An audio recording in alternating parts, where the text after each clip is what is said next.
آج جمعے کی اس نشست میں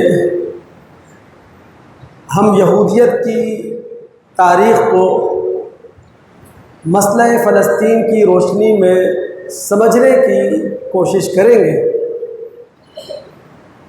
اور گفتگو کے آغاز میں ہی تمام دوستوں سے میں چاہوں گا کہ شروع سے آخر تک آپ میرے ساتھ رہیں، پوری توجہ کے ساتھ بات کو سنیں، تاکہ یہودیت کی تاریخ بھی ہماری سمجھ میں آئے اور مسئلہ فلسطین بھی ہمارے سامنے آ جائے۔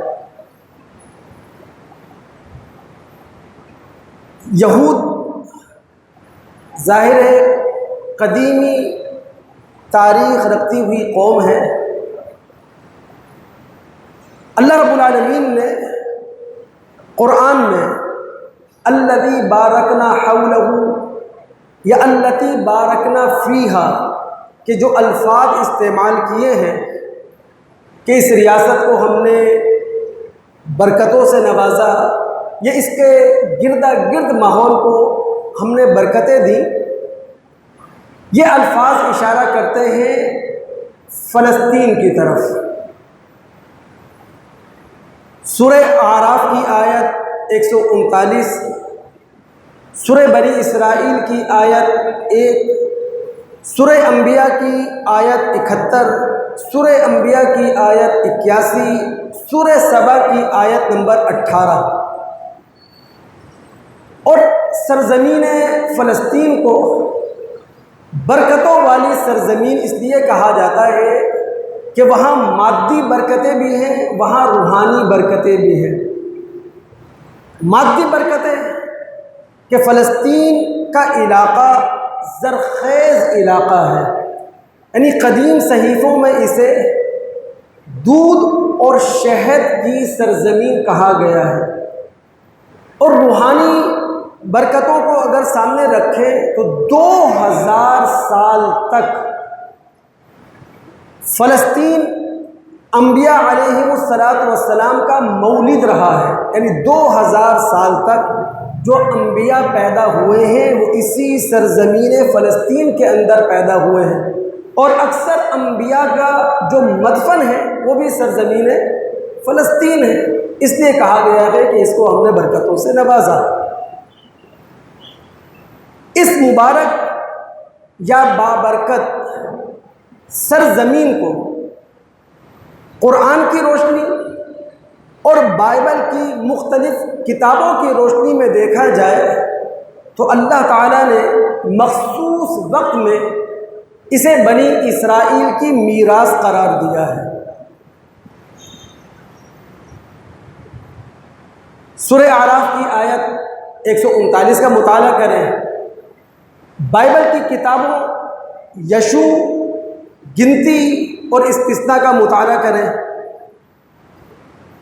لیکن بنی اسرائیل کو اپنی اس وراثت سے کتنی دلچسپی رہی ہے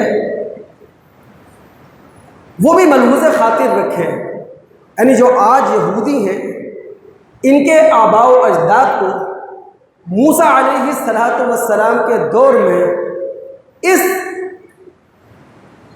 زمینی وراثت سے کتنی عقیدت رہی ہے، کتنی دلچسپی رہی ہے، یہ بات بھی سمجھنے کی ہے۔ موسیٰ علیہ السلام لاکھوں بنی اسرائیلیوں کے ساتھ دشت فاران میں ہیں، اور یہ بات کہی جا چکی ہے کہ جناب یہ فلسطین کی زمین جہاں تمہارے آباء و اجداد رہا کرتے تھے، اس کا قدیمی نام تھا کنعان، یہ تمہاری میراث میں دے دی گئی ہے۔ موسیٰ علیہ السلام نے 12 سرداروں کو فلسطین بھیجا، 40 دن کے بعد وہ رپورٹ لے کر آئے۔ انہوں نے وہ رپورٹ تمام بنی اسرائیلیوں کے مجمع عام میں پیش کی، اور یہاں تک کہا کہ جناب وہاں تو دودھ اور شہد کی نہریں بہتی ہیں، لیکن جنگجو لوگ رہتے ہیں، جبار لوگ رہتے ہیں، زور آور لوگ رہتے ہیں۔ لاکھوں بنی اسرائیلی پیچھے ہٹ گئے، اور یہاں تک کہنے لگے، دہائی دینے لگے کہ کاش کہ ہم مصر میں مر جاتے، کاش کہ صحرائے سینا کے اندر ہمیں موت آ جاتی۔ اور 12 سرداروں میں سے 2 ہی تھے جو موسیٰ علیہ السلام کے ساتھ کھڑے تھے، ایک یوشع ہے اور ایک کالب ہے۔ قرآن نے الفاظ نقل کیے کہ قوم نے کہا اذهب انت وربک فقاتلا انا ہاہنا قاعدون، اے موسیٰ تم جاؤ، تمہارا خدا جائے، وہ لڑے، ہم یہاں بیٹھے ہیں، انتظار کر رہے ہیں کہ اس جنگ کا کیا نتیجہ ہمارے سامنے آتا ہے۔ سورہ بقرہ کا رکوع نمبر 6 اور رکوع نمبر 7 ہمیں یہ بتاتا ہے کہ اللہ رب العالمین جب بنی اسرائیلی قوم کو فرعونی مظالم سے نجات دلا کر مصر سے صحرائے سینا لے کر آئے اور انہیں صحرا نوردی کروائی گئی، صحرا مسافرت کروائی گئی، اس کا مقصد یہی تھا کہ بنی اسرائیلی صدیوں کی غلامی سے، جو غلامانہ ذہنیت لے کر نکلے ہیں، جو پست ہمتی لے کر نکلے ہیں، جو شکست خوردگی لے کر نکلے ہیں، اس کا خاتمہ ہو جائے۔ اللہ رب العالمین نے اس صحرا نوردی میں، صحرا مسافرت کے اندر ان کے لیے 3 بڑے انتظامات کیے۔ پہلا انتظام تھا سر چھپانے کا، نہ گھر تھے کہ چھت میسر آ جائے، نہ خیمے اتنے زیادہ تھے کہ خیمہ زن ہو جائے۔ اللہ رب العالمین نے اتنے بڑے عرصے تک اس صحرائی علاقے میں جو موسم رکھا وہ ابر آلود، کھانے کا انتظام رب العالمین نے کیا۔ اب صحرائی علاقہ ہے، وہاں کاشتکاری ہو نہیں سکتی، من اور سلوہ بھرپور انتظام اللہ رب العالمین نے کیا۔ من سے جو کاربوہائیڈریٹس کی ضرورتیں تھیں وہ پوری ہوئیں، سلوہ سے جو پروٹین کی ضرورتیں تھیں وہ پوری ہو رہی تھیں۔ لیکن یہاں ایک بات کہتا چلوں، عام طور پر یہ سمجھا جاتا ہے کہ شاید یہ من اور سلوہ ان کے دسترخوان پر لگا ہوا ہوتا تھا، سجا ہوا ہوتا تھا، وہ اگر کھا لیتے تھے، یہ معنی نہیں ہے، بلکہ من ایک میٹھی چیز تھی جو شبنم کی طرح اوپر سے گرتی تھی، نیچے آ کے جم جاتی تھی، یہ وہ لوگ چن لیا کرتے تھے۔ سلوہ ایک پرندہ تھا بٹیر نما، بہت زیادہ پایا جاتا تھا۔ جس طرح دریا اور سمندر کے کنارے جو مچھیرے رہتے ہیں، ان کے پاس اگر کچھ نہیں ہے تو کم سے کم مچھلی ہوا کرتی ہے، یہی معاملہ ان بنی اسرائیلیوں کے ساتھ تھا۔ اگر کچھ اور کھانے کو نہیں ہے تو شکار اتنا زیادہ تھا سلوہ کا کہ جو بھی نکلتا تھا وہ اس پرندے کا شکار کر کے ہی لایا کرتا تھا۔ پانی نہیں تھا، اللہ رب العالمین نے چٹان سے 12 چشمے جاری کر دیے۔ تو یہ جو صحرا نوردی ہو رہی تھی، صحرا مسافرت ہو رہی تھی، وہ صرف اس لیے کہ بنی اسرائیلی اپنے آباء و اجداد کی سرزمین فلسطین پر قبضہ کر سکے یا اس کو فتح کر سکے۔ لیکن ہوا کیا، اس صحرا نوردی سے بنی اسرائیلی پریشان ہو گئے، تنگ آ گئے، اور بیزار ہو کر انہوں نے اپنے نبی سے کہا کہ جناب ہمیں تو شہری زندگی چاہیے ہے، جہاں ہمارے لیے سہولتیں ہوں، جہاں ہمارے لیے آسانی ہو، آسودہ حال ہمیں زندگی مل جائے۔ میں صرف یہ بتانا چاہ رہا ہوں کہ اگر مخصوص وقت میں بنی اسرائیل کو ارض فلسطین میراث کے طور پر دیا گیا تو ان کے آباء و اجداد کی اس میراث کے ساتھ دلچسپی کا عالم تھا کیا۔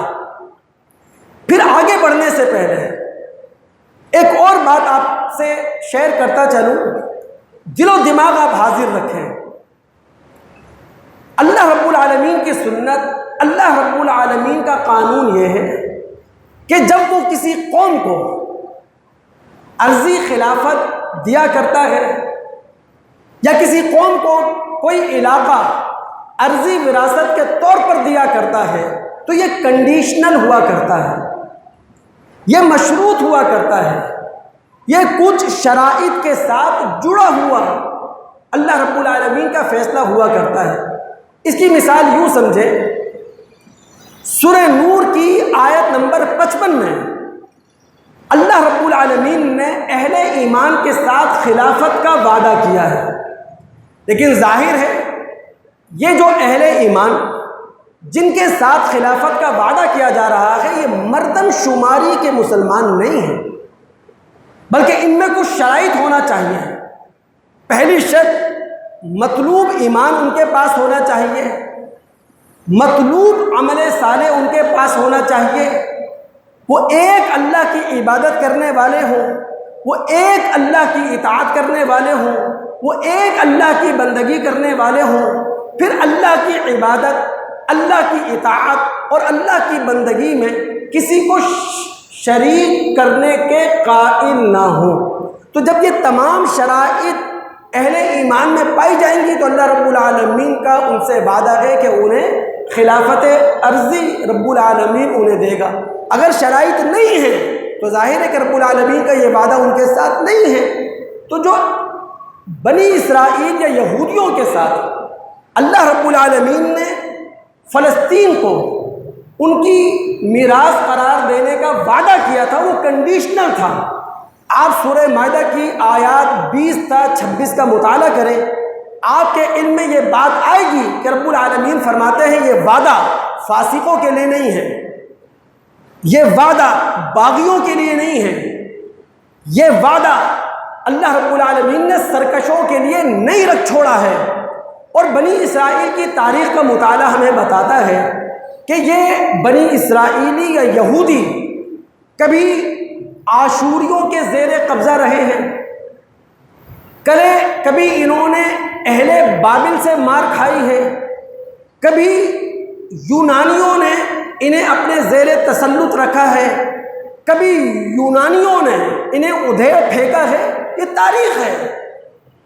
اگر ہم سورہ بقرہ کی آیت نمبر 61 کا مطالعہ کریں تو رب العالمین فرماتے ہیں ان یہودیوں یا بنی اسرائیلیوں کے اللہ رب العالمین کی آیات کا انکار کرنے کی وجہ سے،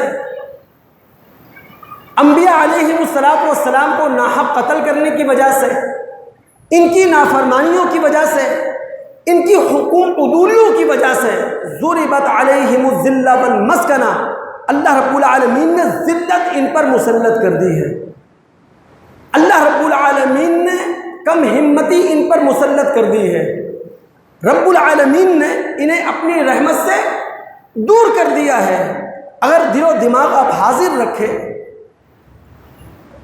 اللہ تعالیٰ نے بنی اسرائیل کو یہودیوں کو دو ان کے فسادوں اور ان فسادوں پر عبرت ناک انجام کی پیشگوئی کی، یعنی رب العالمین نے پیشگوئی کی کہ بنی اسرائیل اپنی تاریخ میں 2 مرتبہ زمین پر فساد بپا کریں گے اور پھر عبرت ناک انجام سے دوچار ہوں گے۔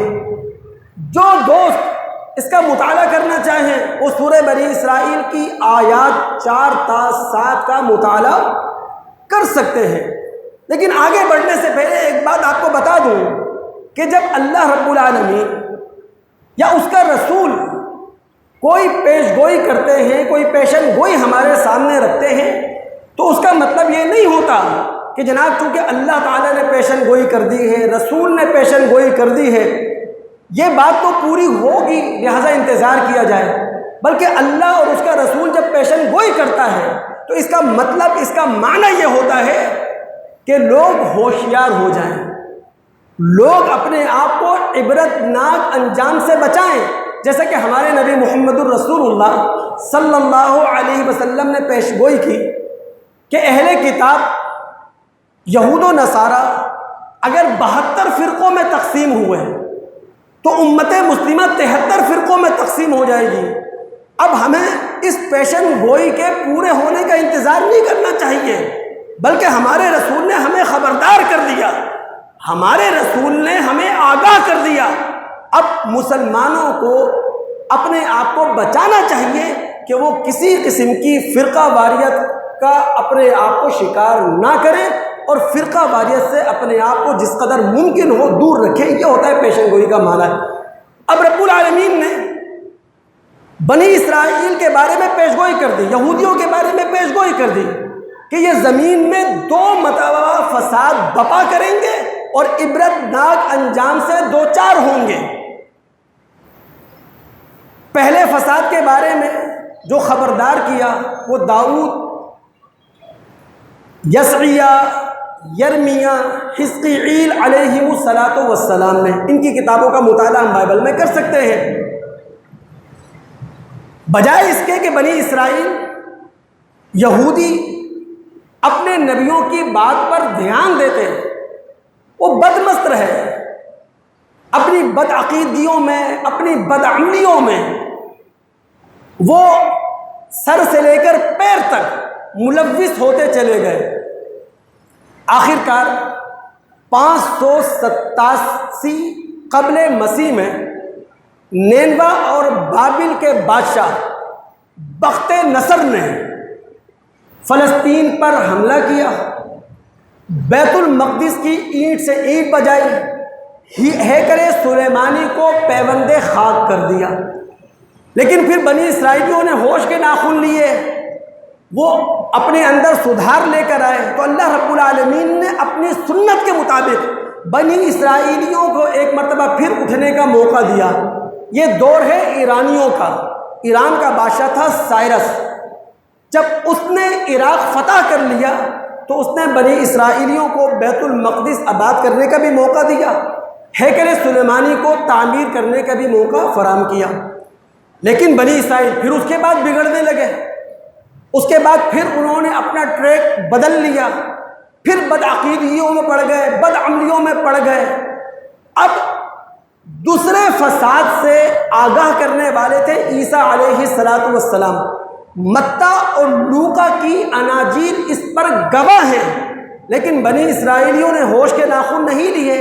آخرکار 70 عیسوی میں رومی جنرل ٹائٹس نے ایک مرتبہ پھر بیت المقدس کو تہس نہس کر دیا، ہیکل سلیمانی کا نام و نشان مٹا کر رکھ دیا۔ تو بنی اسرائیل کی تاریخ کو سامنے رکھیں تو انہیں بیت المقدس سے کوئی سنجیدہ دلچسپی نہیں رہی ہے۔ اب دل و دماغ کو آپ حاضر رکھیں، یعنی تاریخ کی روشنی میں بنی اسرائیل بیت المقدس اور فلسطین میں آ کر جو آباد ہوئے ہیں وہ 1300 قبل مسیح میں۔ شمالی فلسطین میں یہودی آباد رہے ہیں 400 سے 500 سال، اور جنوبی فلسطین میں یہودی جو آباد رہے ہیں وہ 800 سے 900 سال تک۔ اس کے مقابلے میں شمالی فلسطین میں عرب 2500 سال سے رہتے چلے آ رہے ہیں، اور جنوبی فلسطین میں عرب 2000 سال سے رہتے چلے آ رہے ہیں۔ لیکن پھر بھی آج کا یہودی وہ فلسطین کو اپنی میراث قرار دیتا ہے، اور ہر یہودی ہفتے میں 4 مرتبہ یہ دعا کرتا ہے یا کرتا تھا کہ جناب فلسطین اس کے قبضے میں آئے، وہ ہیکل سلیمانی کو آباد کرے۔ ایک 12ویں صدی عیسوی کا بہت مشہور یہودی فلسفی گزرا ہے موسیٰ بن میمون۔ اس نے اپنی کتاب کوڈ آف جیوش لا یعنی قانون یہود میں یہ بات صراحت اور وضاحت کے ساتھ لکھی کہ ہر یہودی نسل کا یہ فرض ہے کہ وہ بیت المقدس کے اندر ہیکل سلیمانی کو تعمیر کرے۔ جو فری میسن تحریک کی بنیاد رکھی گئی تھی اس کا مقصد بھی یہی تھا کہ جناب فلسطین کو یہودیوں کا قومی وطن بنایا جائے۔ تو تاریخ کی روشنی میں جب ہم دیکھتے ہیں تو معذرت کے ساتھ یہ بات ہمیں غیر قانونی لگتی ہے، غیر عقلی لگتی ہے، غیر فطری لگتی ہے، غیر شرعی لگتی ہے کہ آج کا یہودی یہ کہے کہ جناب فلسطین ہماری آبائی میراث ہے یا فلسطین ہماری ارضی وراثت ہے۔ فلسطین کا آغاز ہوا کیسے؟ اس سے پہلے میں آپ کی توجہ دلانا چاہوں گا عمر بن خطاب رضی اللہ تعالیٰ عنہ کے زمانے کی طرف۔ جب ہم تاریخ کا مطالعہ کریں تو مسلمہ تاریخ سے یہ بات ثابت ہو جاتی ہے کہ 70 عیسوی میں ہیکل سلیمانی کا رومی جنرل ٹائٹس اور اس کی فوجوں نے نام و نشان مٹا دیا تھا، یعنی کوئی علامت ہیکل سلیمانی کی باقی نہیں چھوڑی تھی۔ یہ تاریخ سے ثابت شدہ بات ہے۔ عمر بن خطاب رضی اللہ تعالیٰ عنہ کے زمانے میں یعنی 7ویں صدی عیسوی میں 600 سال کے بعد جب بیت المقدس فتح ہوا ہے تو وہاں ہیکل سلیمانی کا کوئی نام و نشان نہیں تھا۔ لہٰذا کسی بھی یہودی کا یہ دعویٰ، کسی بھی یہودی تحریک کا یہ دعویٰ کہ مسجد اقصی یا قبہ صخرہ وہ ہیکل سلیمانی پر تعمیر ہوا ہے، یہ تاریخی طور پر غلط دعویٰ ہے۔ میں منبر پر کھڑا ہو کر یہ بات باوثوق انداز میں کہہ رہا ہوں اور ذمہ دار کی حیثیت سے کہہ رہا ہوں، قرآن کا طالب علم ہونے کے ناطے کہہ رہا ہوں کہ وہ مسجد کہلانے کے قابل نہیں ہے جو غیر قانونی جگہ پر ہے۔ یعنی مذہب اسلام کا دعویٰ یہ ہے ہی نہیں کہ وہ کسی کے معبد خانے کو ڈھانے کے بعد اپنا معبد خانہ تعمیر کرے، نہیں۔ اور اگر ایسا کہیں ہوا ہے وہ غیر قانونی ہے، وہ غیر اسلامی ہے، وہ غیر شرعی ہے، تو یہ دعویٰ بالکل غلط ہے۔ یہاں ایک اور بات کہتا چلوں، جن لوگوں نے بھی آسمانی مذہب کے مزاج کو سمجھا ہے، جن لوگوں نے بھی آسمانی شریعت کی طبیعت کو سمجھا ہے، جنہوں نے بھی آسمان سے آئے ہوئے مذہب کے اسرار و رموز کو جاننے کی کوشش کی ہے، وہ جانتے ہیں آسمانوں سے آیا ہوا مذہب انسان دوست مذہب ہوا کرتا ہے۔ لہٰذا وہ حدیث جس میں نبی علیہ السلام فرماتے ہیں لا تبدؤوا الیہود ولا النصارى بالسلام، کہ یہود و نصارہ کو سلام کرنے میں پہل نہ کرو، یہ اسلام کی کوئی جرنل پالیسی نہیں ہے، یہ اسلام کا کوئی عمومی قاعدہ نہیں ہے، بلکہ اسلام کا یہ جرنل پالیسی اور عمومی قاعدہ یہ ہے کہ غیر مسلم کو سلام کیا جا سکتا ہے۔ مسئلہ کیا تھا؟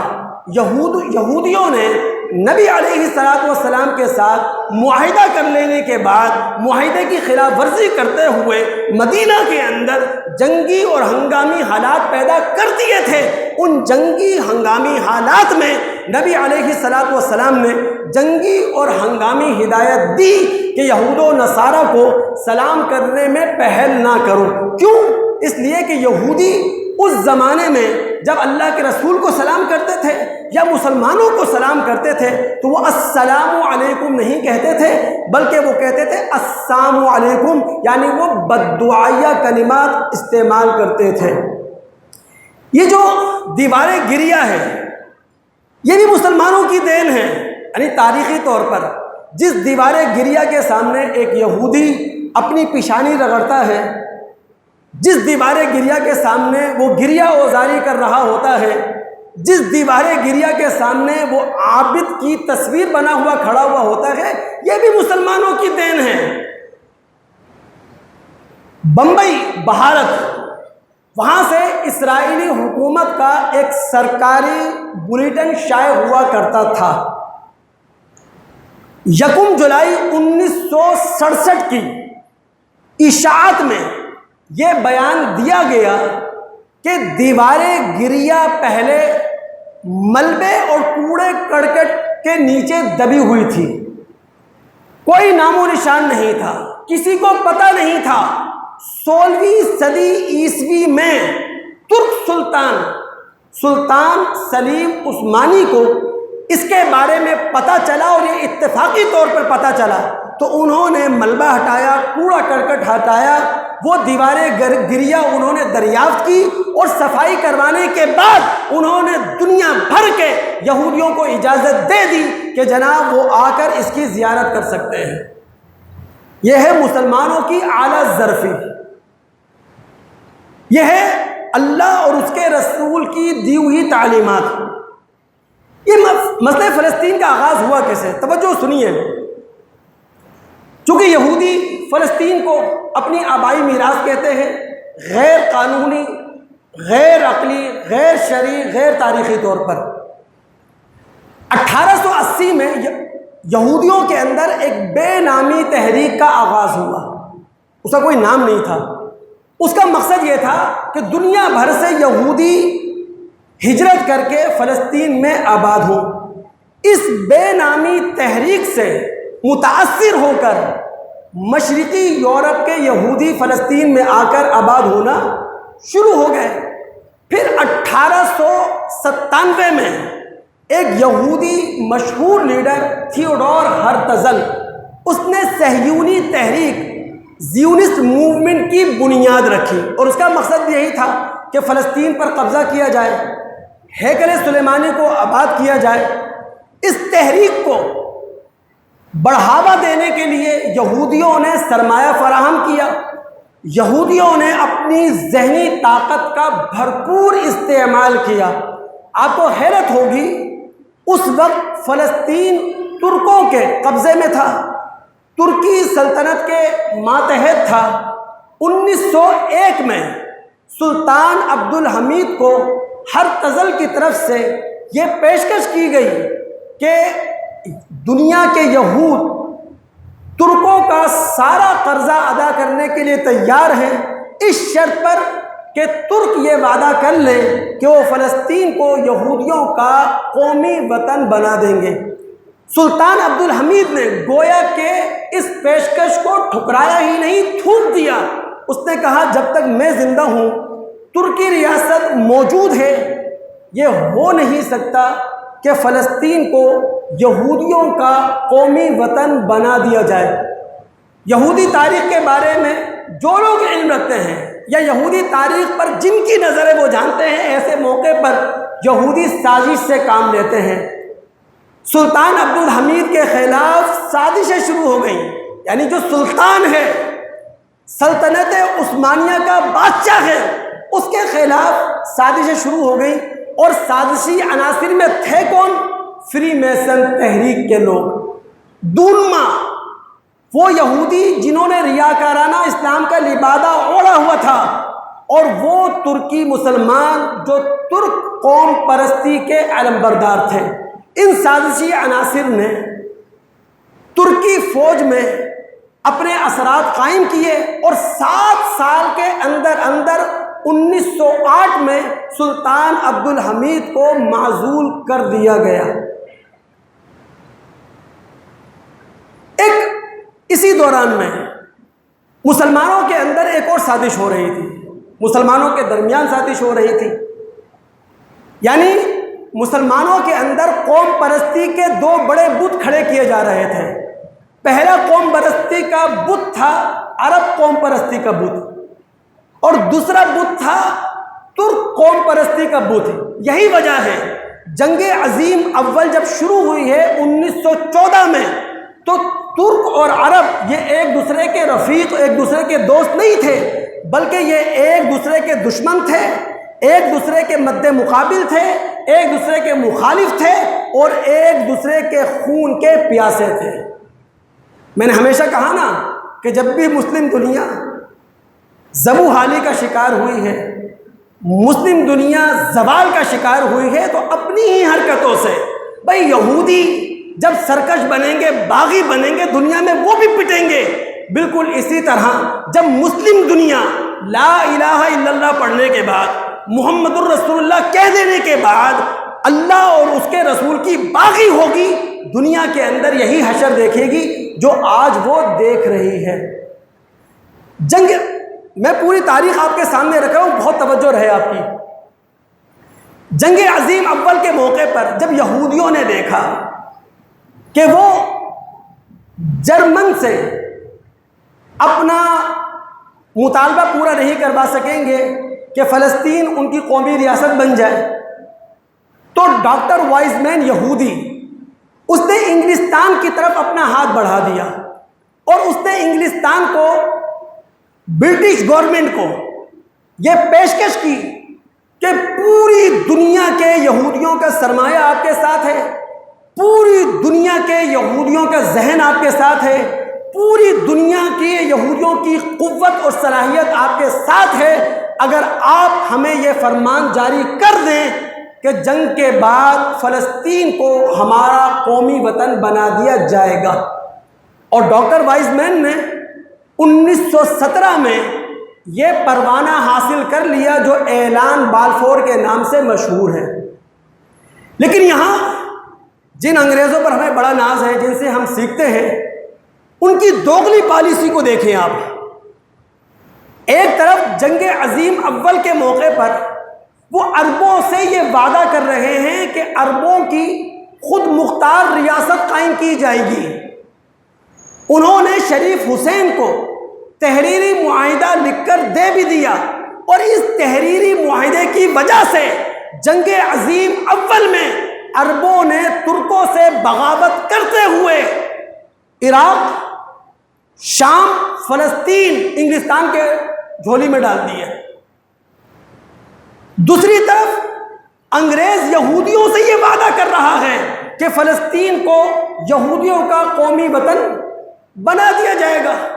پھر بات کو آگے لے کے چلے، 1922 جنگ عظیم اول اب ختم ہو چکی ہے۔ 1922 اس وقت دنیا کا جو عالمی ادارہ تھا وہ تھا لیگ آف نیشن، مجلس اقوام۔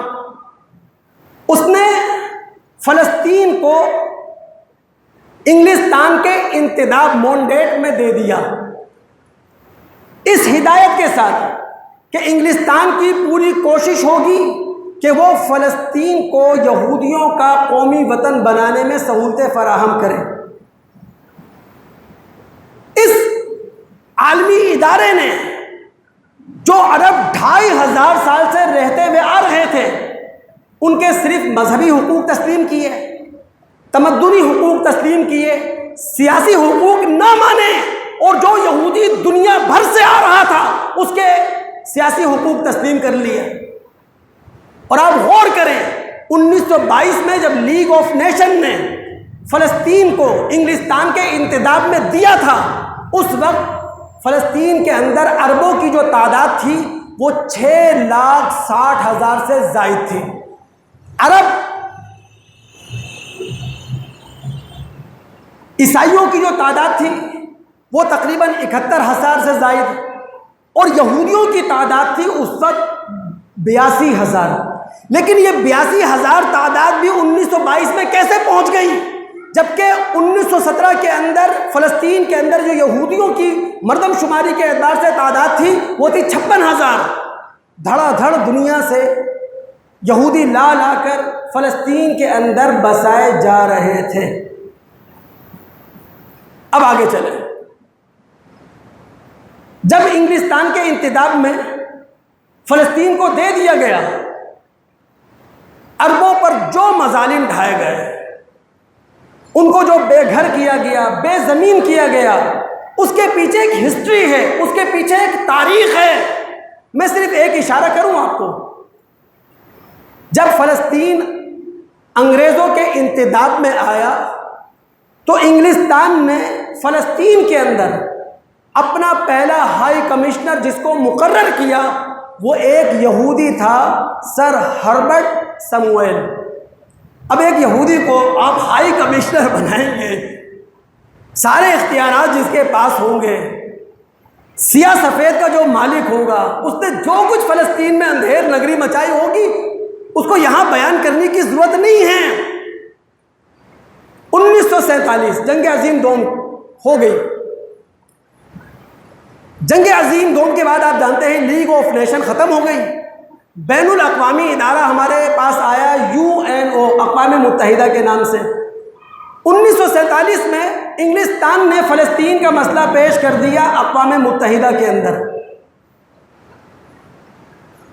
اقوام متحدہ نے نومبر 1947 کو عربوں اور یہودیوں کے درمیان تقسیم کرنے کا فیصلہ کر لیا۔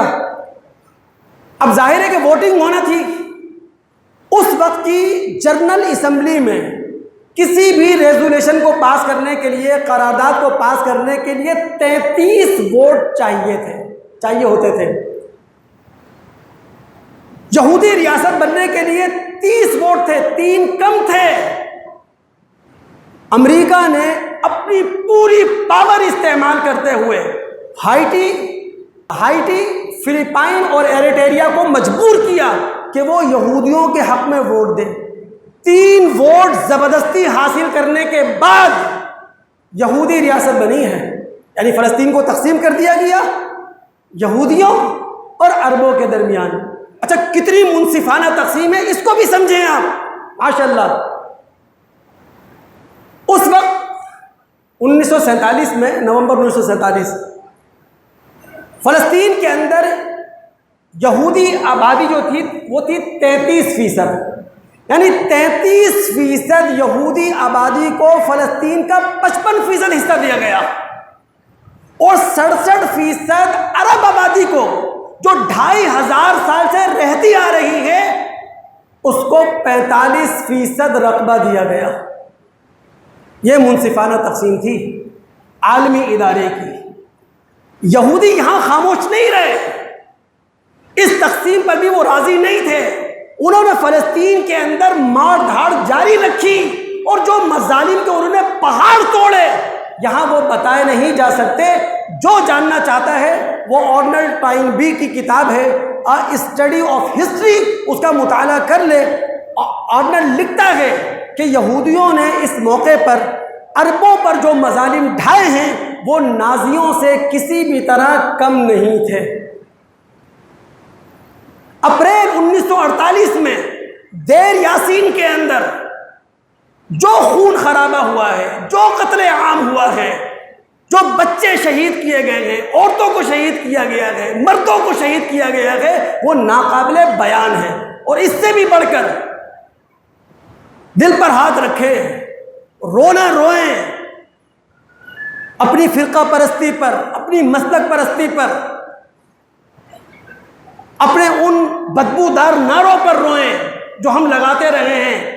کبھی عرب پرستی کا نعرہ لگایا، کبھی عجم پرستی کا نعرہ لگایا، کبھی ہم پٹھان بن کر کھڑے ہوئے ہیں، کبھی مہاجر بن کے کھڑے ہوئے ہیں۔ روئیں اپنے آپ کہ ہوا کہ آپ کے ساتھ جنرل اسمبلی نے نومبر 1947 میں جو فیصلہ کیا تھا کہ فلسطین کو عربوں اور یہودیوں میں تقسیم کر دیا جائے، انہوں نے تقسیم کر بھی دیا، لیکن اس کا بھی باقاعدہ اعلان نہیں ہوا ہے۔ یہ خونی کھیل جاری ہے۔ اقوام متحدہ میں فلسطین کے مسئلے پر بحث ہو رہی ہے کہ 14 مئی 1948 کو یہودی ایجنسی اعلان کرتی ہے اسرائیلی ریاست کے قیام کا، یعنی غیر قانونی اعلان تھا۔ اور سب سے پہلے جن 2 ممالک نے اسرائیل کی ریاست کو تسلیم کیا، ایک سرمایہ دارانہ نظام کا سرخیل تھا امریکہ، اور دوسرا اشتراکی نظام کا سرخیل تھا روس۔ اور آخری بات کہوں دوست، اسرائیل کی کوئی حیثیت نہیں ہے، کوئی وقت نہیں ہے۔ میں قرآن کی آیت آپ کے سامنے پیش کر رہا ہوں، سورہ آل عمران آیت نمبر 112۔ رب العالمین فرماتے ہیں ضربت علیہم الذلہ اینما ثقفوا۔ اللہ تعالیٰ یہ فیصلہ کر چکا ہے، یہ یہودی، یہ بنی اسرائیلی جہاں ہوں گے ان پر ذلت مسلط کر دی گئی ہے۔ یعنی جس طرح گیلی مٹی دیوار پر تھوپ دی جاتی ہے، دیوار پر لیپ دی جاتی ہے، اللہ فرماتے ہیں اسی طرح ذلت، حقارت یہودیوں پر مسلط کر دی گئی ہے۔ ہاں الا بحبل من اللہ او بحبل من الناس، اللہ تعالیٰ کبھی ترس کھا کے انہیں کچھ مواقع فراہم کر دے، یا عالمی طاقتیں ترس کھا کے انہیں کچھ رہنے کے مواقع دے دے۔ اسرائیل کی کوئی حیثیت نہیں ہے۔ یہ 3 جنگیں اسرائیل جیتا ہے عربوں سے، 48، 67، 73، تو یہ عالمی طاقتیں اس کے پیچھے ہیں۔ اگر اسرائیل 5 عرب ریاستوں کے درمیان رہتا ہے، 14 کروڑ عربوں کے درمیان، اسرائیل میں یہودیوں کی آبادی 90 لاکھ ہے، اور 90 لاکھ یہودی 14 کروڑ اربوں کے درمیان رہتے ہیں، تو یہ کیوں اتنا پرامن وہ رہ رہا ہے، بدماش بن کے رہ رہا ہے؟ عالمی طاقتیں اس کے ساتھ ہیں۔ یہ جو فلسطین کا مسئلہ حل ہونے پر نہیں آ رہا، اس کی بنیادی وجہ یہ ہے بین الاقوامی برادری قانون کے ساتھ نہیں ہے، عالمی ادارہ انصاف کے ساتھ نہیں کھڑا ہے، فلسطین کا مسئلہ حل نہیں ہو رہا، تو اس کی وجہ یہ ہے مسلم دنیا خلفشار کا شکار ہے، ذاتی مفادات میں پڑی ہوئی، کوئی اتحاد نہیں۔ ورنہ مسلم دنیا اجتماعی شعور کا ثبوت دیتے ہوئے اپنا حق کیوں نہیں لے سکتی؟ کشمیر بھی مسائل کا شکار ہے، فلسطین بھی مسائل کا شکار ہے۔ جب عذاب ٹوٹتا ہے، جب حملے ہوتے ہیں مسلمانوں پر، تو مسلم دنیا اجتماعی شعور کا ثبوت دے۔ یہ مسئلہ اس لیے بھی حل نہیں ہو رہا معذرت کے ساتھ، یعنی ہم خود اب کمزور ہوں گے، اندر سے طاقت کا مظاہرہ کیسے کر سکیں گے؟ اللہ تعالیٰ سے دعا ہے کہ اللہ تعالیٰ سننے کے بعد سمجھنے کے بعد عمل کرنے کی توفیق عطا فرمائے۔ الحمدللہ قرآن پڑھنے کے بعد میں جذباتی نہیں رہا، اس لیے میں جذباتی تقریر نہیں کرتا کہ آپ اٹھیں لڑنے کے لیے تیار ہو جائیں، طالبان بن جائیں۔ قرآن پڑھنے کے بعد الحمدللہ یہ سارے شعور کی دنیا میں رہیں، عقل کی دنیا میں رہیں، گراؤنڈ ریئلٹی کو سامنے رکھیں، زمینی حقیقتوں کو سامنے رکھیں کہ بھئی ہمیں کیا فیصلہ لینا چاہیے، کیا اسٹینڈ ہمیں لینا چاہیے، کیا قدم ہمیں اٹھانا چاہیے، چونکہ جذباتی باتوں سے کچھ بھی حاصل ہونے والا نہیں ہے۔ اس لیے میں نے پورا مسئلہ آپ کے سامنے رکھ دیا ہے، لیکن ایک جمعہ آپ کا اور لینا چاہوں گا میں اسی مسئلے پر، اسی موضوع پر۔ اللہ رب العالمین نے 1400 سال پہلے ایک فرد قرارداد جرم پڑھ کر سنائی ہے یہودیوں کے خلاف۔ اللہ تعالیٰ نے فرد قرارداد جرم 1400 سال پہلے یہودیوں کے خلاف پڑھ کر سنا چکی ہے۔ اللہ نے اس لیے سنائی تھی کہ ہم مسلمان ہوش کے ناخن لیں، لیکن معذرت کے ساتھ ہم نے ہوش کے ناخن نہیں لیے، تو میں اللہ رب العالمین کی وہ فرد قرارداد جرم دوبارہ آپ کو سنانا چاہوں گا، اور آپ سے یہ درخواست بھی کروں گا کہ کوشش کریں کہ اس فرد قرارداد جرم کو سننے کے لیے جو اللہ تعالیٰ نے سنائی تھی یہودیوں کے خلاف، آپ وقت پر آئیں۔ السلام علیکم ورحمۃ اللہ وبرکاتہ۔